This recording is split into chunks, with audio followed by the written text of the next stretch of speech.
सूरह निसा की एक आयत करीमा मैंने आपके सामने पढ़ी है। इस आयत में अल्लाह ताला ने मुनाफिकों का जिक्र किया है।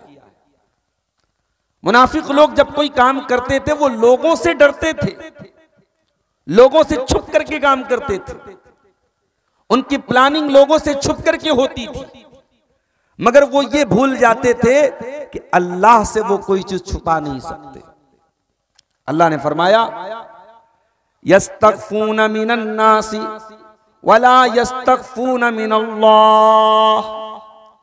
वो लोगों से तो पर्दा किया करते थे, लोगों से तो शर्माया करते थे, वो लोगों से तो छुप छुप करके इस्लाम के खिलाफ और नबी के खिलाफ प्लानिंग किया करते थे। वला यस्तगफून मिनल्लाह, लेकिन वो अल्लाह तबारक व तआला से पर्दा नहीं करते थे। वहुवा माहुम इज़ युबय्यतूना मा ला यरदा मिनल कौल। और जब वो रातों को बैठ करके इस्लाम के खिलाफ प्लानिंग किया करते थे, नबी के खिलाफ प्लानिंग किया करते थे, अल्लाह तबारक व तआला उनकी एक एक एक्टिविटी को नोट करता था। अल्लाह ताला हर अमल में उनके साथ था। हर वो काम जब वो करते थे अल्लाह ताला की नजर उनके ऊपर थी। अल्लाह उनकी एक एक हरकत को देख रहा था। वकानल्लाहु बिमा यामलून मुहीता। अल्लाह उनके सारे आमाल को घेरे हुए था। अल्लाह को सब पता था वो कब क्या कर रहे हैं। तो ये बहुत बड़ी बदनसीबी है कि इंसान लोगों से तो शर्माए, अल्लाह से ना शर्माए। लेकिन अगर लोगों से भी शर्मा करके इंसान बुराई से बचता है तो ये भी अच्छी चीज है। इसको भी इस्लाम के अंदर अच्छा कहा गया है। अगर हया है इंसान के अंदर और इंसान हया की वजह से और शर्म की वजह से बुराई से बच रहा है तो ये बहुत बड़ी चीज है। और याद रखिए मेरी बात, अगर इंसान के अंदर से हया निकल जाए, इंसान बेहया हो जाए, इंसान के अंदर से बुराई को बुराई समझने की जो सेंस होती है वो सेंस निकल जाए, इंसान खुलेआम ज़िना करे, इंसान खुलेआम गलत काम करे और लोगों का टोकना, लोगों का रोकना, लोगों का बुरा समझना उसे कोई फर्क ना पड़े, तो ऐसा बेहया और ऐसा बेशर्म इंसान अल्लाह की नजर में तो बुरा है ही, दुनिया की नजर में भी बड़ा बुरा इंसान है। अल्लाह के प्यारे नबी सल्लल्लाहु अलैहि वसल्लम फरमाते हैं इन्ना मिम्मा अदरकन्नास मिन कलामिन नबुव्वतिल ऊला। पहले के नबियों की जो बातें हम तक पहुंची हैं, पहले के नबियों की जो बातें हम तक पहुंची उनमें एक बात यह भी है इज़ा लम तस्तही फसना मा शीता। अगर तुम्हारे अंदर हया नहीं है तो तुम कुछ भी कर सकते हो। इंसान के अंदर जब तक हया है इंसान बहुत सारी बुराइयों से बच सकता है। जब इंसान बेहया हो गया, जब इंसान बेगैरत हो गया, कुछ भी कर सकता है। और आज सबसे बड़ा फुकदान अगर समाज में है मेरे भाइयों इसी हया का। जमाना तो तरक्की कर रहा है, इसी मुबारकपुर की और इसी मऊ की और इसी आजमगढ़ की सरजमीन पर आज से 20 साल पहले का लाइफ स्टाइल और आज के लाइफ स्टाइल में बड़ा फर्क है साहब। लोगों का लिविंग स्टैंडर्ड हाई हो गया है, लोगों के मकानात शानदार हो गए, लोगों के कपड़े अच्छे हो गए, लोगों का रहन सहन अच्छा हो गया, लोगों की जिंदगी गुजारने का तौर तरीका अच्छा हो गया, सब अच्छा हो गया। मगर एक चीज डिग्रेड हो रही, एक चीज कम हो रही, और वो क्या है? वो हया है। समाज के अंदर से हया की कमी आ रही है। अभी हमारे एक भाई ने बताया कि शिबली कॉलेज में फेयरवेल पार्टी चल रही थी। आजमगढ़ का बड़ा मशहूर इदारा है शिबली कॉलेज। फेयरवेल पार्टी चल रही थी, मुसलमान लड़कियां खूब नाच गा रही थी और गैर मुस्लिम लड़कों के साथ खूब फोटो ले रही थी, खूब सेल्फियां ले रही थी। ये लड़कियां कहां की लड़कियां हैं मेरे भाई? ये हमारी और आपकी कौम की बेटियां हैं, ये हमारी और आपकी बस्तियों और हमारे और आपके इलाकों की बेटियां हैं। पूरी दुनिया में आजमगढ़ और मऊ और मुबारकपुर के पर्दे की और शर्म हया की मिसालें दी जाती थी। कहां गई वो शर्म हया, वो गैरत कहां गई? वो शर्म कहां गई, वो हया कहां गई? याद रखो मेरे भाई, हमारी बेटियों के कपड़े कल तक बोसीदा थे, हमारे घर कच्चे थे, हमारे घरों में खाने उतने मुरक्कन नहीं थे जितने आज हैं, मगर हमारे घरों में हया थी। और आज इसका उल्टा सब कुछ है हमारे पास। हमारे घर के मर्द और औरत सब बेहतरीन कपड़े पहन रहे हैं, बेहतरीन खाने खा रहे हैं, बेहतरीन मकानात में रह रहे हैं, मगर शर्म और हया समाज से रुखसत होती चली जा रही है। अल्लाह के नबी फरमाते हैं, ला यकूनुल हयाउ फी शैइन इल्ला ज़ानहु, जिस चीज के अंदर हया होती है वो मुज़य्यन हो जाती है, वो अट्रैक्टिव हो जाती है, वो खूबसूरत हो जाती है। और जिस चीज के अंदर से हया निकल जाती है, इल्ला शानहु, वो चीज बदसूरत हो जाती है, बेकार हो जाती है, खराब हो जाती है। ओ मेरी प्यारी माँ बहनों, अल्लाह की कसम, मुसलमान औरत की खूबसूरती तो उसकी हया के अंदर, उसकी शर्म के अंदर है। वो अगर एक मामूली शक्ल सूरत की लड़की है, लेकिन अगर उसके अंदर शर्म व हया है, उसके अंदर इस्लामी गैरत है, उसके अंदर इस्लामी पर्दा है, वो मामूली शक्ल सूरत की लड़की भी खूबसूरत है। अल्लाह की नजर में, रसूल की नजर में, ईमान वालों की नजर में वो बहुत खूबसूरत है।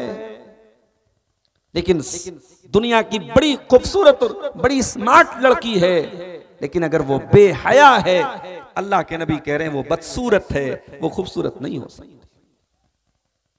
मुसलमान की पहचान उसकी हया है मेरे भाई।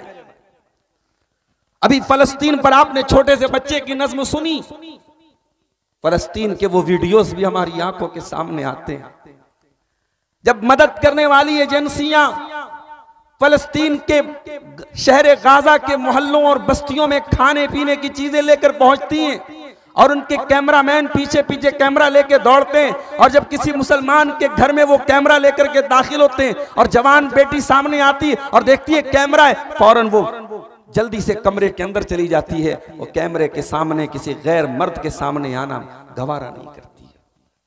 हमारी तारीख तो ये रही है मेरे भाई, हमारी औरतों ने फाके किए हैं, 2 टाइम का खाना नहीं मिला है, बर्दाश्त किया है, मगर अपनी इज्जत व आबरू और अपने पर्दे को कभी बेचा नहीं है, अपनी इस्मत की और अपनी हया की चादर की हिफाजत की है मेरे भाई।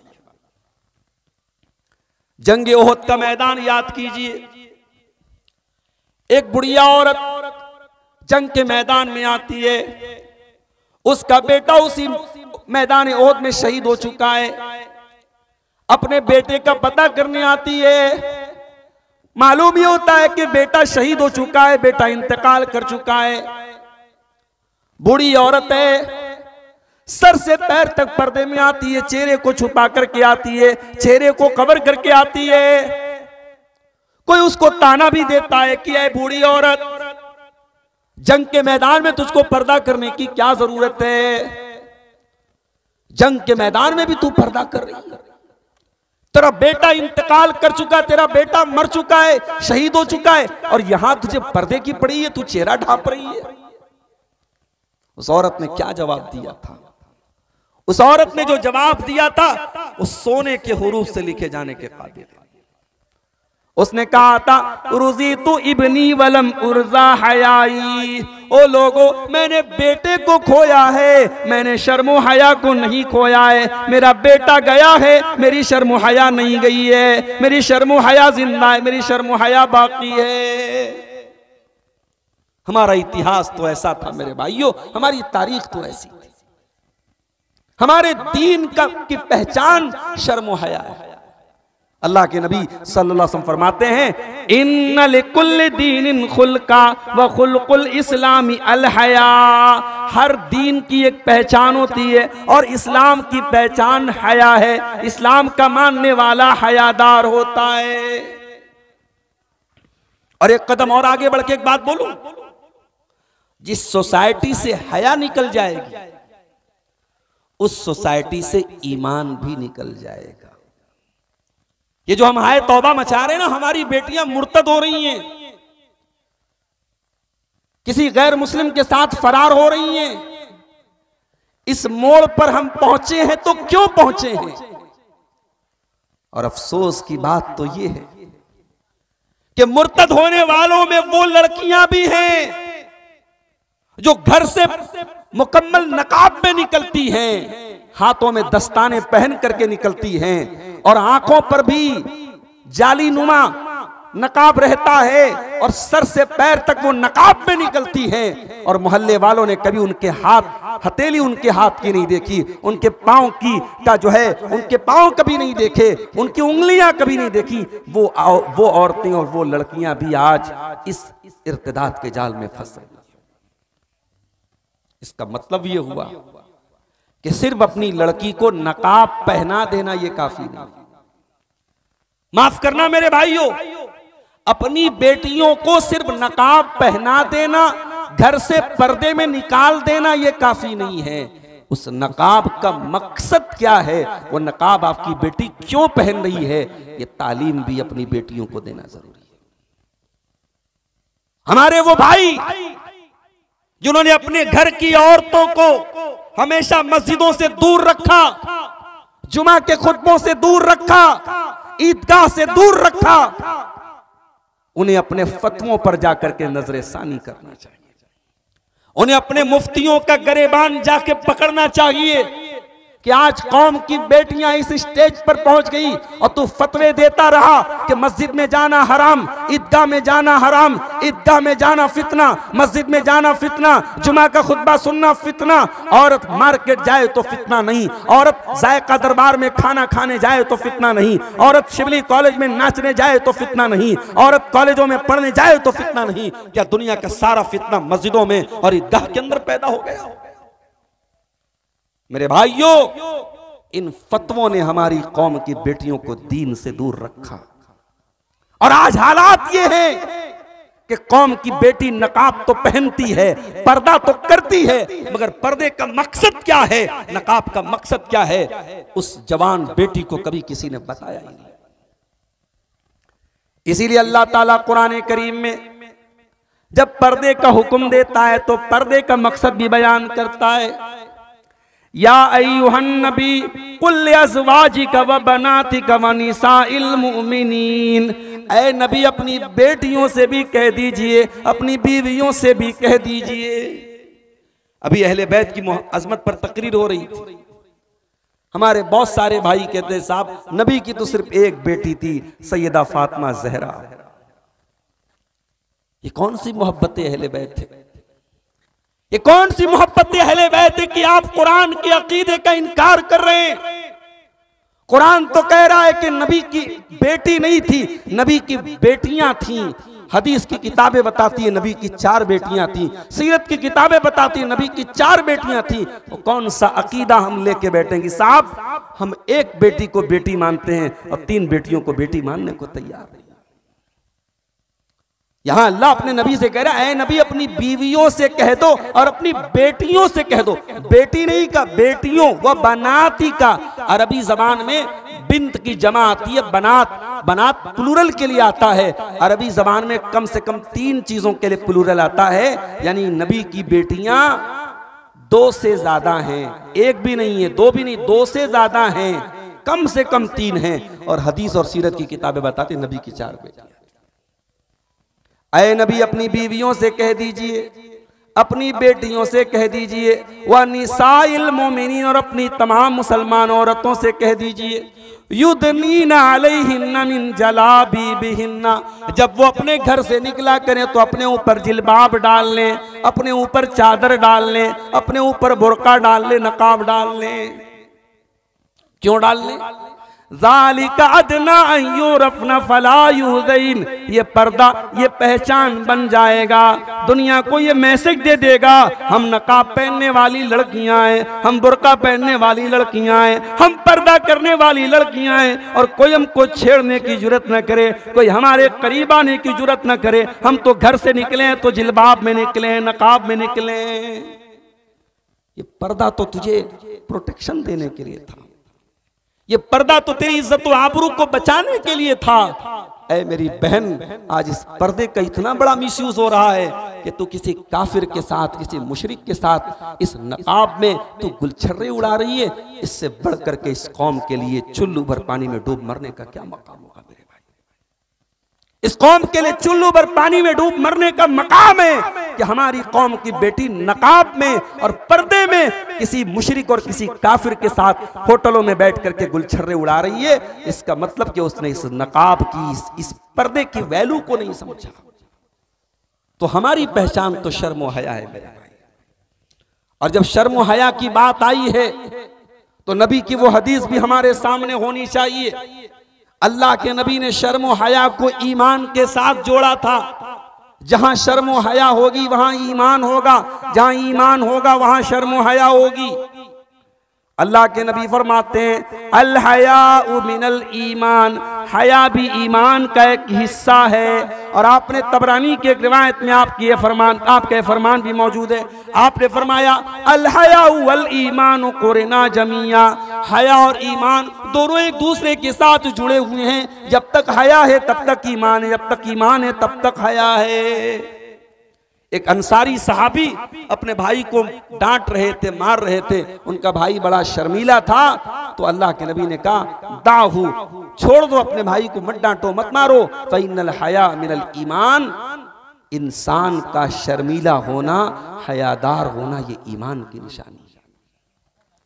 और यहां एक जुमला नोट कर लो मेरा, हमारे यहां अगर कोई मर्द के अंदर अगर हया है तो इसको ऐब माना जाता है कि भाई फला आदमी बड़ा हयादार है। मर्द का हयादार होना ये ऐब नहीं, ये खूबी है मेरे भाई। इस दुनिया की सबसे अजीम शख्सियत, सारे इंसानों में सबसे अजीम इंसान जनाब मुहम्मदुर रसूलुल्लाह सल्लल्लाहु अलैहि वसल्लम भी हयादार थे। कितने हया वाले थे आप? अबू सईद खुदरी से पूछो, नबी के बड़े खास सहाबी हैं, वो तुम्हें बताएंगे। हजरत अबू सईद खुदरी कहते हैं काना अशद्द हया मिनल अज़राइ फी खिदरिहा, अल्लाह के प्यारे नबी इस कदर हया वाले थे। एक कुंवारी लड़की जो पर्दे में रहने वाली होती है, जो घर में पर्दे में रहती है, उस कुंवारी लड़की से भी ज्यादा शर्मीले अल्लाह के प्यारे नबी थे। शर्मीले थे आप, शर्म हया वाले थे आप। और सिर्फ आप ही हया वाले नहीं थे, आपसे पहले भी जितने नबी आए सब शर्म हया वाले नबी थे। हजरत मूसा अलैहिस्सलाम बड़े जलाली पैगंबर थे, वो भी बड़े शर्मीले और हया वाले थे। सही बुखारी की रिवायत है हजरत मूसा अलैहिस्सलाम इतने हया वाले थे, कभी किसी ने उनको बगैर कपड़ों के नहीं देखा था। भाई मर्द जो होता है, कभी ऐसा भी होता है कि गर्मी में इंसान, गर्म बहुत हो रहा है, बनियान उतार दिया, घर के बाहर टहल रहा है, मोहल्ले वाले देख रहे हैं, पड़ोसी देख रहे हैं। हजरत मूसा अलैहिस्सलाम इतने हया वाले थे, उनको बगैर कपड़े के किसी ने देखा ही नहीं था।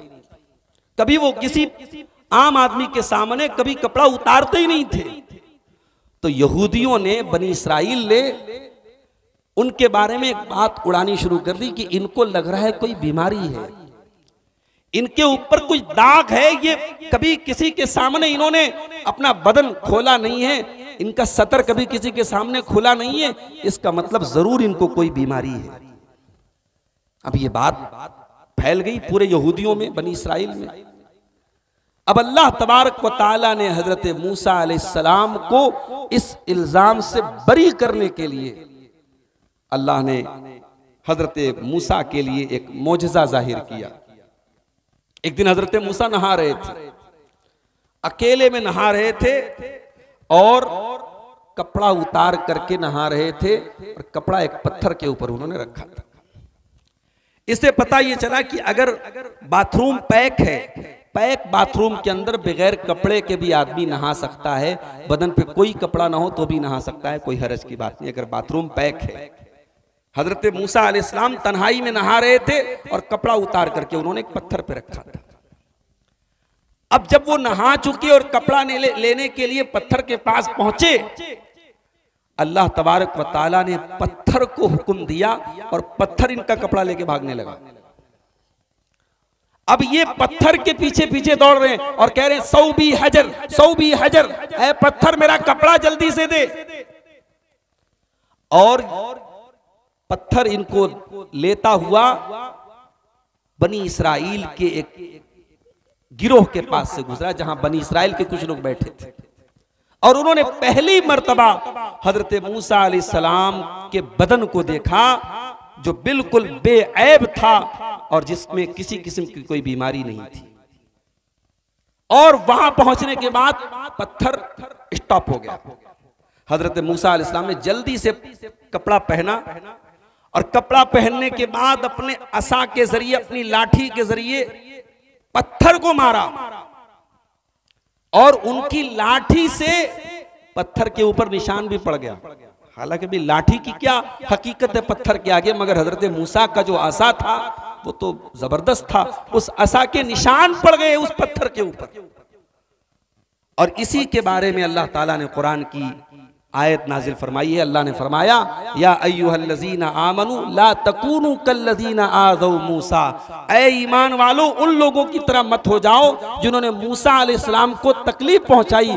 फबर्रअहुल्लाहु मिम्मा क़ालू, तो अल्लाह तबारक व तआला ने उनके झूठे इल्जाम से हजरत मूसा अलैहिस्सलाम को बरी कर दिया और उनकी बरात को जाहिर कर दिया। इस आयत की तफसीर में अल्लाह के प्यारे नबी का यह फरमान मौजूद है। तो मूसा अलैहिस्सलाम भी शर्म हया करने वाले थे मेरे भाई, और ये तो नबियों की बात है। हमारा रब, हमारा परवरदिगार, हमारा अल्लाह भी शर्म हया करने वाला है। और अल्लाह की शर्म हया कैसी है भाई? इंसान की शर्म हया कभी कभी उसकी कमजोरी भी बन जाती है। इंसान इसलिए शर्माता है क्योंकि वो कमजोर होता है, मगर अल्लाह की शर्म हया कोई कमजोरी की वजह से नऊजुबिल्लाह नहीं है। अल्लाह की शर्म हया उसकी शान के लायक है। अल्लाह के नबी फरमाते हैं, तिरमिज़ी की सही रिवायत है, इन्नल्लाह हय्युन करीमुन, अल्लाह ताला बड़ी हया वाला है, बड़ा करम वाला है। यस्तही इज़ा रफ़ा रजुलु इलैहि यदैहि, जब बंदा अल्लाह की बारगाह में अपने दोनों हाथ उठाता है, अन यरुद्दहुमा सिफ़रन खाइबतैन, अल्लाह ताला अपने बंदे को खाली हाथ लौटाने से शर्माता है। बंदा अल्लाह के सामने दोनों हाथ उठा के दुआ करे, फैला के दुआ करे, अल्लाह अपने बंदे की दुआ को कभी रद्द नहीं करता है। अल्लाह शर्माता है, अल्लाह शर्माता है, अल्लाह हया करता है। तो हया करना मेरे भाइयों अल्लाह की भी सिफत है। तो हया अपने अंदर पैदा करो। और जब हया की बात आई है तो सबसे बड़ी हया यह है कि इंसान अल्लाह से हया करे। इंसान के दिल में यह एहसास हो कि अल्लाह को जवाब देना है, और अगर ये एहसास ना हो तो माफ कीजिएगा, इंसान हज करने जाता है और उम्रा करने जाता है, मक्का जाता है और खाने काबा का तवाफ करता है और वहां भी गलत काम करता है। एक दिन मैं गौर कर रहा था कि औरत को इहराम की हालत में चेहरा खोलने का हुक्म क्यों दिया गया? भाई एक मसला है ना, औरत को नॉर्मल हालात में तो सर से पैर तक चेहरे को भी ढांप के रखना है, क्योंकि कुरान ने कहा कि वला युब्दीना ज़ीनतहुन्ना, औरत अपनी जीनत को किसी के सामने जाहिर नहीं कर सकती। तो जाहिर है कि चेहरा भी जीनत है। जिन जिन चीजों को औरत जीनत बनाती है, जहां जहां जेवर पहनती है, वो जगह उसको गैर मर्दों से छुपाना है। अब चेहरे पर क्या औरत नाक में नथुनी नहीं पहनती है, कान में ईयर रिंग नहीं पहनती है, तो औरत का चेहरा भी उसकी जीनत है। हाथों में औरत चूड़ी पहनती, कंगन पहनती, तो हाथ भी उसकी जीनत है। पैरों में पायल पहनती, पैर भी जीनत है। तो औरत को सर से पैर तक अपने बदन को गैर मर्द से छुपाना है, ये कुरान का हुक्म है। वला युब्दीना ज़ीनतहुन्ना, औरत गैर मर्द के सामने अपनी जीनत जाहिर न करे। मैं गौर करने लगा कि यार ये इहराम की हालत में औरत को चेहरा खोलने का हुक्म क्यों दिया गया? ये बहुत बड़ा इम्तिहान है भाई। एक इंसान उम्रा करने गया है, हज करने गया है, अल्लाह के घर में है, इहराम की हालत में है, और वहां जितनी औरतें इहराम की हालत में सबका चेहरा खुला है, अल्लाह के हुक्म से खुला है। अल्लाह चाहता तो कह देता कि जैसे आम हालात में पर्दा करना है वैसे हालत एहराम में भी पर्दा करना है, चेहरे को कवर करके रखना है, मगर वहां चेहरा खोलने का हुक्म दिया गया। इंसान को के लिए जब गुनाह करना आसान हो जाए, इंसान के लिए जब गुनाह करना आसान हो जाए तो वहां पर ईमान की और तकवा की आजमाइश ज्यादा होती है मेरे भाई। एहराम की हालत में आपके सामने हजारों औरतें अपने चेहरे को खोल करके अल्लाह के घर में और खाने काबा के पास तवाफ कर रही है। अब आप अपने आप को, अपनी आंखों को बचाते हैं या नहीं बचाते हैं? ये इम्तिहान है, आपके उम्रा का इम्तिहान है, आपके हज का इम्तिहान है। इसीलिए जब अल्लाह के नबी हज और उम्रा का जिक्र करते हैं तो बार बार क्या फरमाते हैं? मन हज फलम यरफुस वलम यफसुक रजा कयौमिन वलदतु उम्मुहु। जो हज करके आता है और हज के दौरान कोई बेहुदा काम नहीं करता, कोई गंदा काम नहीं करता, जब वो हज करके आता है तो ऐसे लौटता है जैसे उसकी माँ ने उसको जन्म दिया है, आज ही उसकी माँ ने उसको पैदा किया है। इम्तिहान है आपके तकवा का। और मैंने देखा कि साहब वहां तवाफ के दौरान भी मोबाइल पर कोई बैठ करके, अल्लाह के घर में बैठ करके, खाने काबा से कुछ दूरी पर बैठ करके कोई मोबाइल पर गेम खेल रहा है, कोई आईपीएल का स्कोर भी देख रहा है। वहां अल्लाह के उस घर में बैठ करके भी अगर इंसान के अंदर अल्लाह की हया न हो, अल्लाह की शर्म न हो, अल्लाह के सामने मुंह दिखाने का डर न हो, तो मेरे भाइयों, मुबारकपुर और अमीलों की सरजमीन पर गुनाह करने वाला तो गुनाह करेगा ही करेगा। वो मक्का और मदीना जा करके भी गुनाह करेगा, वो नबी की मस्जिद में जा करके भी गलत काम करेगा, वो खाने काबा के पास बैठ करके भी गुनाह का काम करेगा। इसीलिए अल्लाह कुरान में हमसे कहता है, वमा तकूनु फी शानिन वमा ततलू मिन्हु मिन कुरआनिन वला तामलून मिन अमलिन इल्ला कुन्ना अलैकुम शुहूदा। ऐ नबी, आप जिस हाल में भी होते हैं, आप कुरान की तिलावत करते रहते हैं, और ऐ ईमान वालो, तुम जो भी अमल करते रहते हो, इल्ला कुन्ना अलैकुम शुहूदा, हम तुम्हारे ऊपर गवाह होते हैं, हम तुम्हारे ऊपर निगरां होते हैं। इज़ तुफीदूना फीही, जब तुम वो काम करते रहते हो हम तुम्हारे ऊपर निगरानी करते रहते हैं। वमा याज़ुबु रब्बिका मिन मिस्काली दर्रतिन फिल अर्दि वला फिस समाई वला अस्ग़र मिन ज़ालिका वला अकबर इल्ला फी किताबिन मुबीन। एक जर्रा के बराबर भी कोई अमल, कोई चीज जमीन के अंदर कहीं पर हो, आसमान के अंदर कहीं पर हो, अल्लाह की किताब में, अल्लाह की तकदीर की किताब में उसको भी लिखा गया है, लौहे महफूज के अंदर उसको भी लिखा गया, उसका भी रिकॉर्ड मौजूद है। तो अल्लाह की कुदरत से हम बाहर नहीं निकल सकते मेरे भाई।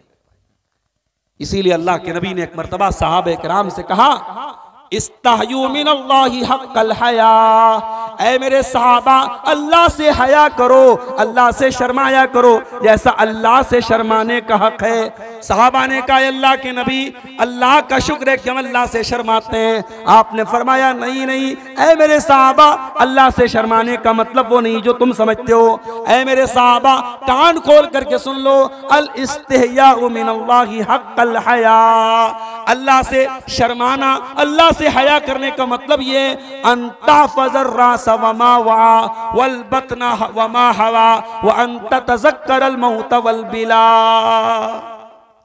आपने फरमाया, अल्लाह से शर्माने का मतलब यह है कि अपने सर की हिफाजत करो और सर के अंदर जितनी चीजें हैं उनकी हिफाजत करो। सर के अंदर कौन कौन सी चीज है भाई? सर के अंदर आंख है, आंख की हिफाजत करो भाई। आप अल्लाह ताला के यहाँ ये दलील देके बच नहीं जाएंगे। माहौल बड़ा खराब था, मुबारकपुर में मेला लगा हुआ था, मार्केट लगा हुआ था, मैं गुजर रहा था, बड़े रंग बिरंगे कपड़े पहने लड़कियां गुजर रही थी, मैंने थोड़ा सा अपनी आंखों को महसूस कर लिया। ये दलील वहां काम नहीं देगी, आपको हिफाजत करना है अपनी आंखों की।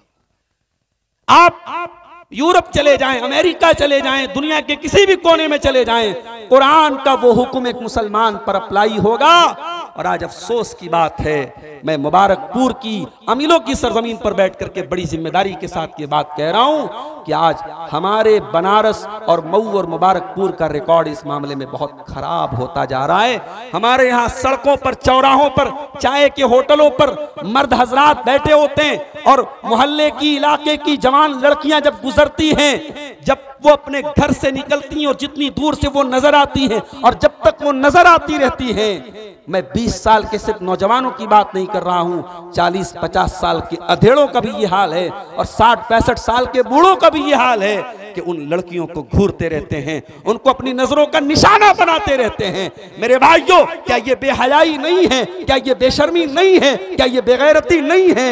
आज हम अपने पर्दे पर जितना भी नाज कर लें, माफ कीजिएगा, हमारी कौम की बेटियां सर से पैर तक पैक होके भी आ जाएं, अगर हमारे मर्दों की नजरें सही नहीं होगी तो समाज सुधर नहीं सकता है। हमें अपने मर्दों की नजरों की भी हिफाजत करनी है।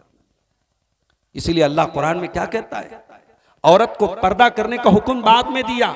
सूरह नूर की आयत नंबर 31 में अल्लाह ने औरत को पर्दा करने का हुक्म दिया और आयत नंबर 30 में ईमान वाले मर्दों से क्या कहा अल्लाह ने? कुल्लिल मोमिनीन यगुद्दू मिन अबसारिहिम व यहफज़ू फुरूजहुम। ऐ नबी, ईमान वाले मर्दों से कह दो अपनी निगाहों को नीचे रखो और अपनी शर्मगाह की हिफाजत करो। निगाह को नीचे रखो। तो अल्लाह के नबी फरमा रहे कि अल्लाह से अगर शर्माते हो तो अपने सर की हिफाजत करो, और सर में आंखें भी मौजूद हैं, आंखों की हिफाजत करो। और आज ये मोबाइल हम सबके पास मौजूद है, फेसबुक की रील्स एक के बाद एक इंसान देख रहा है, यूट्यूब के शॉर्ट्स एक के बाद एक देख रहा है। आंखों की हिफाजत कहां गई? न आलिम हिफाजत कर रहा है, न जाहिल हिफाजत कर रहा है, न माँ हिफाजत कर रही है, न बेटी हिफाजत कर रही है, न जवान हिफाजत कर रहा है, न बूढ़ा हिफाजत कर रहा है। मैं कह रहा हूं मेरे भाइयों, अपनी आंखों की हिफाजत करो। हर उस चीज से अपनी आंखों को बचाओ जो गलत है, जो बेहयाई है, जो बेशर्मी है। उस मंजर को देखने से अपनी आंखों को बचाओ। अल्लाह के प्यारे नबी फरमाते हैं, अल ऐनान ज़िनाहुमन नज़र, आंखों का ज़िना गलत चीजों को देखना है, गंदी चीजों को देखना, ये आंखों का ज़िना है। आंखों की हिफाजत करो। उसी सर के अंदर कान है, कान की हिफाजत करो।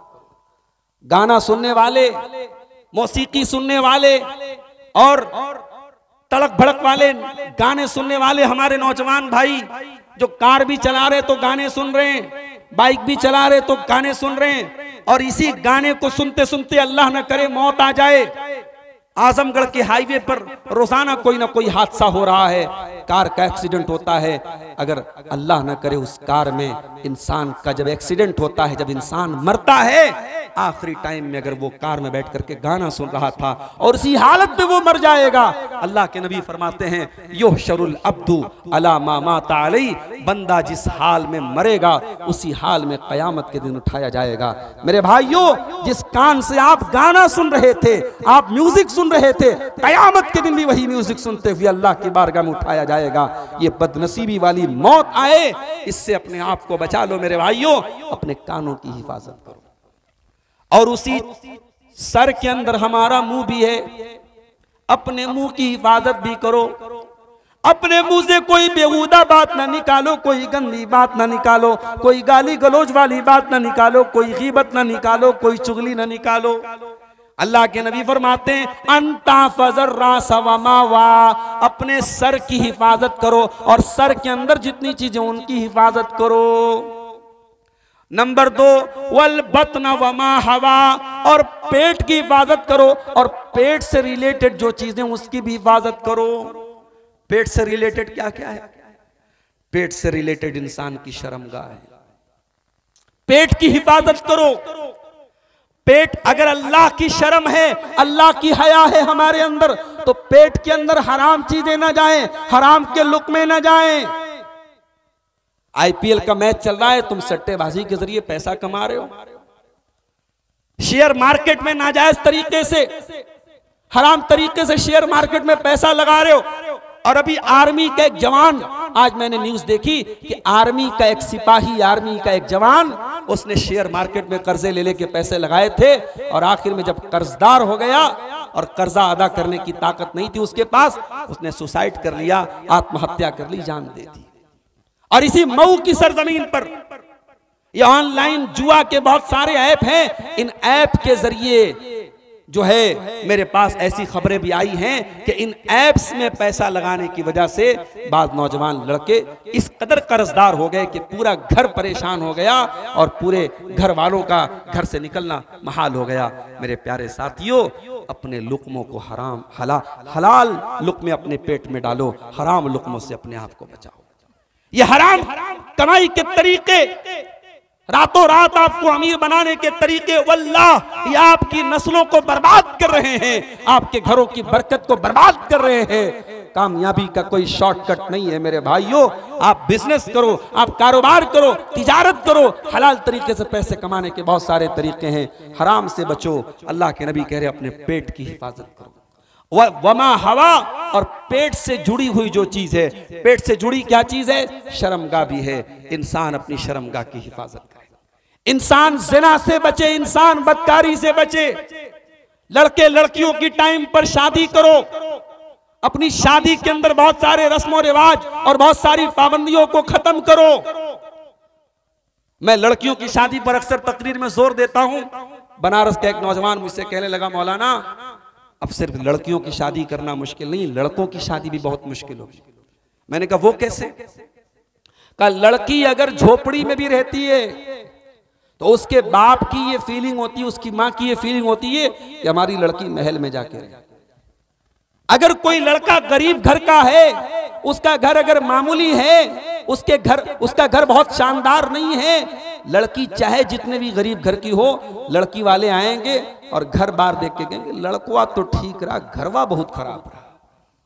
ये मसला है भाई। आप मऊ के अंदर मैंने देखा कि लड़की घर के अंदर बहू आएगी तो उससे लूम चलवाना है, और अपनी लड़की की शादी जहां करेंगे वहां देखेंगे नहीं साहब मोरी बुनिया लूम ना चलेगी। अपनी बुनिया से लूम नहीं चलवाएंगे, दूसरे की बुनिया से आप लूम चलवाएंगे। ये कौन सी बात हुई मेरे भाई? तो ये जो हमारे यहाँ दुनिया भर के ढकोसले हैं और ये जो झूठे रस्मों रिवाज है, इनकी वजह से भी आज शादियों में अड़चने आ रही हैं। 30-30 साल के, 35-35 साल के लड़के, साहब अब सऊदी कमाने चला गया लड़का, अब वो 5 साल के बाद जब आएगा तब हम उसकी शादी करेंगे हैं। अगर किसी लड़के की 3 बहनें हैं, लड़का जवान हो चुका है, उसकी बहनें छोटी हैं, मगर शर्त लग गई पहले बहनों की शादी होगी तब लड़के की शादी होगी। इस तरीके से बहुत सारी शर्तें लगा करके हमने निकाह को मुश्किल कर दिया है। मेरे भाइयों, ये सहाबा का दौर नहीं है, ये नबी का दौर नहीं है, ये 2024 का दौर है, ये फितरों का दौर है, ये जिना और बदकारी के उरूज का दौर है।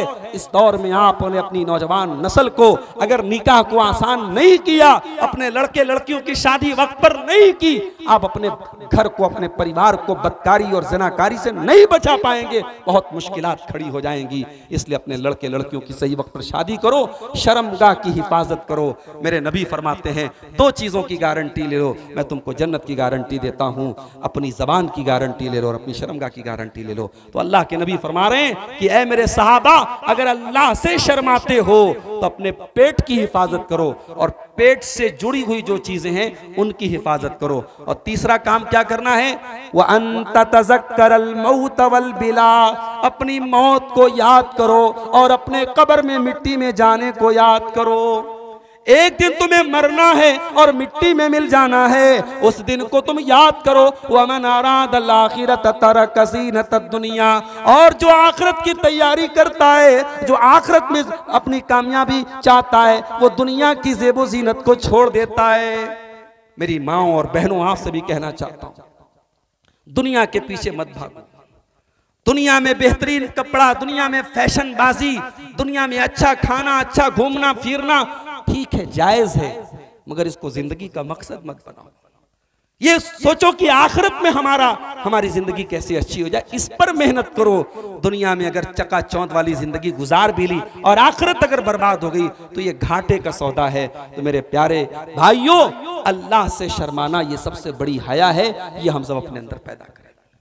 इसी तरीके से फरिश्तों से भी हया होनी चाहिए। हजरत उमर बिन अब्दुल अजीज रहमतुल्लाह अलैह अपने गवर्नरों को खत लिखते हैं तो कहते हैं फरिश्तों से शर्माया करो, फरिश्ते हर वक्त हमारी निगरानी करते हैं। और दो फरिश्ते तो ऐसे हैं जिनके बारे में अल्लाह ने कुरान में फरमाया, व इन्ना अलैकुम लहाफिज़ीन किरामन कातिबीन यालमून मा तफ़अलून। हमने तुम्हारे ऊपर किरामन कातिबीन को मुकर्रर कर दिया है, जो तुम्हारी एक एक हरकत को नोट कर रहे हैं, एक एक हरकत को लिख रहे हैं। फरिश्ते हमारी एक एक हरकत को लिख रहे हैं। हरकत तो छोड़ दो, मा यल्फिज़ु मिन क़ौलिन इल्ला लदैहि रक़ीबुन अतीद। तुम्हारे जुबान से जो अल्फाज निकलते हैं मेरे फरिश्ते उसको भी रिकॉर्ड कर रहे हैं। तुम्हारे मुंह से जो जुमले निकलते हैं मेरे फरिश्ते उसको भी रिकॉर्ड कर रहे हैं। तुम्हारी जुबान से निकलने वाले एक एक लफ्ज को रिकॉर्ड किया जा रहा है। मेरे भाइयों, फरिश्तों से भी हया करो कि फरिश्ते एक एक हरकत को हमारे नोट कर रहे हैं। फरिश्तों से भी इंसान को शर्माना चाहिए। और आगे बढ़िए, बास लोग क्या होते हैं, बेहया होते हैं और बेहयाई को फैलाते हैं। अभी वो कर्नाटक का एक मंत्री, एक होने वाला एमपी के इलेक्शन में वो कैंडिडेट था, उसकी कई सारी जो है वीडियोस वायरल हुई। कई औरतों के साथ वो गलत काम करता था और उनको ब्लैकमेल करता था। बास लोगों की ये ज़हनियत होती है, गलत काम करना, उसका वीडियो बनाना, उसको शेयर करना, ये बास लोगों की हरकत होती है। याद रखो मेरे भाइयों, गलत काम करना ये तो गलत है, लेकिन गलत काम को ओपन करना और गलत काम को अलल ऐलान करना और गलत काम की पब्लिसिटी करना ये बहुत बड़ा गुनाह है। अल्लाह के प्यारे नबी फरमाते हैं, कुल्लु उम्मती मुआफन इल्लल मुजाहिरीन। मेरी उम्मत के तमाम लोगों के गुनाहों की माफ़ी हो जाएगी, मगर खुल्लम खुल्ला गुनाह करने वाले और गुनाह का ऐलान करने वालों की माफ़ी नहीं होगी। आपने फरमाया गुनाह के ऐलान करने का मतलब यह है कि रात में इंसान ने कोई गलत काम किया, अल्लाह ने उसके अमल पर पर्दा डाल दिया था, मगर सुबह होने के बाद वो अल्लाह के पर्दे को चाक करता है और लोगों को बताता है मैंने ये किया। वो अपने गलत अमल की पब्लिसिटी करता है, अपने गलत अमल को फैलाता है। ये वो इंसान है जिसकी माफी अल्लाह ताला के यहाँ नहीं होने वाली है। गलत काम को अगर फैलाता है कोई, बाज नौजवान होते हैं, कोई गंदा वीडियो डाउनलोड किया मोबाइल पर, दोस्तों से कहते हैं भेजूं क्या तुझे, उससे भेजते हैं, उसे शेयर करते हैं। गंदी चीजों को खुद इस्तेमाल करना और फिर शेयर करना, ये डबल गुनाह है मेरे प्यारे साथियों, और इसका अजाब दुनिया में भी इंसान को मिलेगा। अल्लाह ने फरमाया सूरह नूर के अंदर, इन्नल्लज़ीना युहिब्बूना अन तशियल फाहिशतु फिल्लज़ीना आमनू लहुम अज़ाबुन अलीमुन फिद दुनिया वल आखिरह। जो लोग ईमान वालों के बीच में बेहयाई को फैलाना चाहते हैं, वल्गैरिटी को फैलाना चाहते हैं, गंदगी को फैलाना चाहते हैं, उनको आखिरत में भी अजाब मिलेगा, दुनिया में भी दर्दनाक अजाब मिलेगा। तो बेहयाई से हमें अपने आप को बचाना है। और आखिरी दो बात बयान करके बात खत्म कर रहा हूं। जब बेहयाई से हमें बचाना है तो हमें अपने घर का माहौल ऐसा बनाना होगा कि कहीं ऐसा ना हो कि हमारे घर की लड़कियां निकले तो नकाब में, उनके सर के ऊपर रिदा और चादर भी हो, उनके बदन पर लिबास और नकाब भी हो, मगर उनके अंदर बेहयाई हो। हमें अपने लड़कियों की, अपने घर वालों की ऐसी तरबियत करनी होगी कि वो जब नकाब में निकले तो वाकई में शर्म हया वाली बन करके निकले। कुरान करीम ने हजरत मूसा अलैहिस्सलाम का वाकया बयान किया। मूसा अलैहिस्सलाम मदियन में एक कुएं के पास बैठे हैं और दो लड़कियां वहां पर अपने जानवरों को पानी पिला रही थी। हजरत मूसा अलैहिस्सलाम ने देखा कि दो लड़कियां किनारे खड़ी हैं और लोगों की लाइन लगी है और वो किनारे अपने जानवरों को लेके खड़ी हैं। हजरत मूसा ने पूछा कि क्या बात है, तुम लोग किनारे क्यों खड़ी हो? उन्होंने कहा कि ऐ मूसा, ला नस्की हत्ता युस्दिर रिया, मर्दों की लाइन लगी है, जब मर्द हजरात इनकी लाइन खत्म हो जाएगी तब हम अपने जानवरों को पानी पिलाएंगे। वह अबूना शैखुन कबीर, हमारा बाप बड़ा बूढ़ा इंसान है, बूढ़ा हो चुका है, बीमार है, इसलिए हमें यह काम करना पड़ रहा है। हजरत मूसा ने उनकी बकरियों को लिया और लेकर के उनको पानी पिला दिया। अब वो लड़कियां जब चली गईं, हजरत मूसा अलैहिस्सलाम पेड़ के नीचे बैठ करके दुआ करते हैं, रब्बि इन्नी लिमा अंज़लत इलैया मिन खैरिन फ़क़ीर, ऐ अल्लाह मैं तेरे फजलो करम का मोहताज हूँ, तेरे खैर का मोहताज हूँ। अभी मूसा अलैहिस्सलाम ये दुआ कर ही रहे हैं कि कुरान क्या कहता है, फ़जाअतु इहदाहुमा तमशी अला इस्तिहया, उन दोनों लड़कियों में से एक लड़की शर्मा शर्मा के चलते हुए मूसा अलैहिस्सलाम के पास आती है। उस लड़की का नाम क्या है? वो लड़की खूबसूरत है कि नहीं है? उस लड़की की हाइट कितनी है? उस लड़की का कपड़ा कैसा था? कुरान ने ये सब तो न बताया, मगर अल्लाह ने उस लड़की की एक चीज बताई, तमशी अलस्तिहया। जब वो लड़की चल के आ रही थी, वो शर्मा शर्मा के चल रही थी, वो शर्मा शर्मा के कदम रख रही थी। पता ये चला कि एक औरत की शर्म हया इस काबिल है कि कुरान करीम में अल्लाह तबारक व तआला उस लड़की की शर्म हया को कुरान का हिस्सा बनाता है। कयामत तक जब तक कुरान पढ़ता जाएगा उस लड़की की शर्म हया का बयान होता रहेगा। मेरे प्यारे साथियों, ये शर्म हया हमें अपने घर की बेटियों को ये सिखानी है, ये तरबियत उनकी करनी है। और ये तरबियत कौन करेगा? ये बेटी की तरबियत बाप करेगा, ये बीवी की तरबियत शौहर करेगा। जो शौहर गोवा घूमने जाए, मुंबई घूमने जाए, दिल्ली घूमने जाए और वहां पर अपनी बीवी के साथ बेपर्दा उसको करके उसको घुमाए फिराए, फिर उसका फोटो लेकर के व्हाट्सएप पर स्टेटस पर डाले, फेसबुक पर डाले, वो बेगैरत मर्द वो क्या अपने घर वालों को हया और शर्म की तालीम देगा? मेरे प्यारे साथियों, अगर घर की औरतें बेपर्दा होती हैं, घर की औरतें अगर बेहया होती हैं, मेरा जुमला नोट कर लेना, उसमें किसी न किसी बेगैरत मर्द का भी दखल होता है। अगर कोई बेटी बेहया होती है, कोई औरत बेहया होती है, उसमें किसी मर्द की बेगैरती का भी दखल होता है। मर्द अगर बागैरत हो, मर्द के अंदर अगर गैरत हो, मर्द के अंदर ये एहसास हो कि नहीं मेरी बीवी है, मैं क्यों नुमाइश करूंगा उसके हुस्न की, मेरी बेटी है, मैं क्यों नुमाइश करूंगा उसके हुस्न की, ये अगर मर्द की सोच होगी तो उस घर के अंदर कभी बेहयाई नहीं आएगी।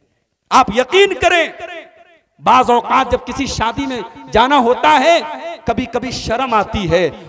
4 व्हीलर से दाढ़ी वाला, माथे पर सजदे के निशान वाला बुजुर्ग इंसान कार से उतरता है और उसकी जवान बीवी या जवान बेटी उसकी उसी कार से बेहतरीन मेकअप करके और शादी के कपड़े में, गाउन में और फ्रॉक में पहन करके बेपर्दा होकर के उसी कार से उतरती है। और वो तहज्जुद गुजार और दाढ़ी वाला और माथे पर सजदे के निशान वाला बाप अपनी बेटी को और वो शौहर अपनी बीवी को बेपर्दा उस शादी में लेके जाता है। सारा मोहल्ला और सारा इलाका उस औरत के हुस्न का दीदार करता है। मेरे प्यारे साथियों, यहाँ सिर्फ उस औरत का कसूर नहीं है, यहाँ हम सिर्फ उस औरत को इल्जाम नहीं दे सकते हैं, यहाँ पे उस मर्द की गैरत भी उसकी खत्म हो चुकी है। वो बेगैरत मर्द है, और जिस घर का मर्द बेगैरत हो जाए, याद रखो मेरी बात, उस घर में कभी शर्म हया नहीं आ सकती। अल्लाह के प्यारे नबी फरमाते हैं कि 3 लोग ऐसे होंगे जिनकी तरफ कयामत के दिन अल्लाह ताला ना तो देखेगा, ना बातचीत करेगा, ना उनको पाक और साफ करेगा। उन 3 लोगों में एक वो आदमी भी होगा, वद्दयूस अल्लज़ी युक़िर्रु फ़ी अहलिहिल खुबुस, वो बेगैरत इंसान जिसके घर में बेगैरती हो रही हो और उसको कोई फर्क ना पड़ता हो। तो मेरे प्यारे साथियों, हमें अपने घर को इस बेगैरती और बेहयाई से बचाना पड़ेगा। और आखिरी चीज मैं आपके सामने बयान करना चाहता हूं कि शर्म और हया के बारे में आपने बहुत कुछ सुना, मगर जब दीन सीखने का मामला है तो वहां शर्माना नहीं चाहिए। अगर आप दीन सीखने के मामले में शर्माएंगे, अभी बनारस के हमारे एक साथी आए, रास्ते में बताने लगे कि उनके एक दोस्त ने उनसे कहा कि बीवी के साथ मुलाकात करने के बाद, नापाक होने के बाद, अगर सिर्फ नीचे के हिस्से को मैं धो लूं तो क्या मैं नमाज पढ़ सकता हूं? अब अगर एक इंसान दीन के इस मसले को आलिम से नहीं पूछता है और खुद से अपने दिमाग से फतवा देने लगता है और मसले पर अमल करने लगता है, और उसको मालूम भी नहीं है कि जब वो बीवी से मुलाकात उसकी हुई और उसने वो जनाबत की हालत में है तो अब उसके ऊपर गुस्ल वाजिब है, उसको नहाना पड़ेगा, और जब तक वो गुस्ल नहीं करेगा तब तक वो नमाज नहीं पढ़ सकता है। अगर इस मसले को वो आलिम से नहीं पूछेगा और नहीं पता करेगा, सोचो उसी हालत में वो कितनी नमाजें पढ़ेगा और कितनी नमाजें उसकी बर्बाद हो जाएंगी। तो दीन सीखने के मामले में इंसान को दो चीजें दीन सीखने के रास्ते में रुकावट बनती हैं। एक तकब्बुर, इंसान घमंडी होता है कि साहब हम क्यों पूछे, हमें तो बहुत आता है, तकब्बुर बहुत बड़ी रुकावट है, और दूसरे शर्म हया बहुत बड़ी रुकावट है। इसीलिए अंसार की औरतें जब अल्लाह के नबी के पास आती थी और बड़े प्राइवेट किस्म के मसाइल, हैज का मसला, जनाबत का मसला, मियाँ बीवी के ताल्लुक का मसला जब पूछती थी तो हजरत आयशा एक बात कहती हैं नेअमन निसाउ निसाउल अंसार, अंसार की औरतें बहुत बेहतरीन होती हैं, ला यमनहुन्नल हयाउ अन यतफक्कहन फिद्दीन, वो दीन सीखने के मामले में शर्माती नहीं। तो एक चीज तो ये है कि दीन सीखने के मामले में शर्माना नहीं, जहां दीन का मसला पता नहीं है वहां पता करना है। अब आलिम के ऊपर क्या जिम्मेदारी है, आलिम को पता है तो मसला बता दे, पता नहीं है तो एक चीज याद कर ले, ला अदरी, आई डोंट नो, मैं नहीं जानता। आज इंटरनेट का दौर है, आज कोई ये कहने को तैयार ही नहीं कि मैं नहीं जानता। आज तो जिसको कुछ नहीं आता वो भी फेसबुक पर बैठ करके फतवा दे रहा है। अब तो ये व्यू का दौर है, सब्सक्राइबर कितने हैं, अब्दुल गफ्फार साहब आपके चाहने वाले कितने, आपके यूट्यूब पर फॉलोवर कितने। आज तो इंसान की काबिलियत और टैलेंट यूट्यूब पर उसके फॉलोवर और फेसबुक पर उसके फॉलोवर से उसका जो है अंदाजा लगाया जाता है। तो इस दौर में मेरे भाइयों, एक इंसान जिसके पास दीन का इल्म है उसकी जिम्मेदारी ये है कि इल्म है तो जवाब दे, और जो आलिम नहीं है वो फतवा न दे, वो लोगों को मसला न बताए। अगर आप आलिम नहीं हैं और फतवा बताएंगे और मसला बताएंगे तो फिर नबी की हदीस ये भी मौजूद है, अल्लाह के नबी ने फरमाया क़यामत के पहले ऐसा भी दौर आएगा कि अल्लाह ताला दुनिया से उलमा को उठा लेगा, और जब उलमा दुनिया से खत्म हो जाएंगे इत्तख़ज़न नास रुऊसन जुहाला, लोग जाहिलों को अपना मुफ्ती और सरदार बना लेंगे और जाहिल लोग फतवा देंगे और खुद भी गुमराह होंगे और दूसरों को भी गुमराह करेंगे। एक बात मुझसे किसी ने कही कि मौलवी साहब कर्जे के ऊपर कुछ तकरीर कर दीजिएगा। अब पता नहीं, हो सकता है कोई कर्जा लेके भाई साहब का बैठा हुआ कर्जा ना दे रहा हो, इसलिए उन्होंने मुझसे प्रेशर डाला है। बहरहाल कर्जे का मामला बड़ा खतरनाक है मेरे भाई। अल्लाह के नबी जनाजा पढ़ाते थे तो बाज़ औकात सहाबा से पूछते थे कि क्या इनका कर्जा है। अगर मालूम होता था इनका कर्जा है और कोई वारिस उनका कर्जा की जिम्मेदारी लेता था तब आप जनाजा की नमाज पढ़ाते थे, वरना आप कहते थे तुम लोग जनाजा की नमाज पढ़ लो और आप खुद नहीं पढ़ते थे। तो कर्जे का मामला बहुत खतरनाक है मेरे भाई। अल्लाह के नबी जो दुआएं करते थे उन दुआओं में एक दुआ ये भी थी, अल्लाहुम्मा इन्नी अऊज़ु बिका मिनल मअतमी वल मग़रम, अय अल्लाह मैं तेरी पनाह चाहता हूँ गुनाहों से और कर्जों से। तो कर्जे से पनाह मांगते थे अल्लाह के नबी। बड़ी बहुत इमरजेंसी हो तभी कर्जा लेना चाहिए, और अगर कर्जा लिया है उसको कहीं रिकॉर्ड में रखना चाहिए कि खुदा न खास्ता अल्लाह ना करे अगर इंसान का इंतकाल हो जाए तो उसके बच्चों को मालूम हो, उसके वारिसीन को मालूम हो कि मेरे बाप के ऊपर कितना कर्जा था। और याद रखो, बाप के मरने के बाद, इंसान के मरने के बाद उसके जनाजे का कफन दफन का इंतजाम करने के बाद दूसरा काम यही करना है, उसके कर्जे की अदायगी करना है। फिर तीसरा काम, उसने अगर कोई वसीयत की है उसकी वसीयत को पूरा करना है। फिर चौथे नंबर पे मैयत के तरके का बंटवारा करना है। हमारा बंटवारा पहले होता है, कर्जा बाद में देखा जाता है। तो कर्जा बड़ी खतरनाक चीज है मेरे भाइयों, कर्जे से बचो, और अगर कर्जा लिया है तो वक्त पर अदा करने की कोशिश करो, और अगर देर हो गई है तो कहीं ना कहीं उसको रिकॉर्ड में रखो, ताकि अगर आप अल्लाह ना करे अगर दुनिया से चले जाएं, इंतकाल हो जाए, तो आपके वारिसीन के पास जो है उसका रिकॉर्ड हो। तो ये कर्जे के ताल्लुक से शरीयत की तालीम है। अल्लाह ताला से दुआ करते हैं रब्बुल आलमीन ये जो बातें शर्म हया के ताल्लुक से बयान की गई हैं, अल्लाह ताला उन बातों पर हम सबको अमल की तौफीक अता फरमाए। अल्लाह हमारे मर्दों के अंदर भी, हमारी ख़वातीन के अंदर भी इस्लामी शर्म हया का जज्बा पैदा फरमा दे। रब्बुल आलमीन बेहयाई से, बदकारी से, उरियानियत से हम सब की हिफाजत फरमाए। जिन भाइयों की मेहनतों से आज अमीलों की सरजमीन पर यह प्रोग्राम हुआ है, अल्लाह उन भाइयों की मेहनतों को कबूल फरमाए। रब्बुल आलमीन हमारे वो उलमा जो यहाँ आए और जिन्होंने खिताब किया और जो भी इस यहाँ प्रोग्राम में हमारे मर्द और औरतें आई हैं, अल्लाह सबके आने जाने को कबूल फरमाए। इस वक्त इलेक्शन का भी दौर है और हर जगह इंतखाबात का भी मामला चल रहा है। दुआ कीजिए अल्लाह ताला मुल्क में अमन और चैन को कायम करने वाली हुकूमत को अल्लाह ताला नाफिज फरमा दे। अल्लाह जालिमों के जुल्म से, शरीरों के शर से हम सब की हिफाजत फरमाए। रब्बुल आलमीन हमारे मुल्क में अमन, चैन और सुकून को बाकी रखे। रब्बुल आलमीन हमारी मसाजिद की, हमारे जानो माल की, हमारे इज़्ज़त व आबरू की हिफाजत फरमाए। जो हम में से रोज़ी रोटी से परेशान हैं, अल्लाह उनके कारोबार में बरकत नसीब फरमाए, उनको रिज़्क़ हलाल अता फरमाए। और जो हम में से बीमार हैं, अल्लाह उनको शिफाए कामिल अजर अता फरमाए। और हम सबको अल्लाह ताला ईमान के साथ जिंदा रखे और ईमान पर हम सबका खात्मा नसीब फरमाए। आमीन। रब्बना तक़ब्बल मिन्ना इन्नका अंतस समीउल अलीम व तुब अलैना इन्नका अंतत तव्वाबुर रहीम। व सल्लल्लाहु तआला अला नबिय्यिना मुहम्मदिन व अला आलिहि व सहबिहि अजमईन। वस्सलामु अलैकुम व रहमतुल्लाहि व बरकातुहू।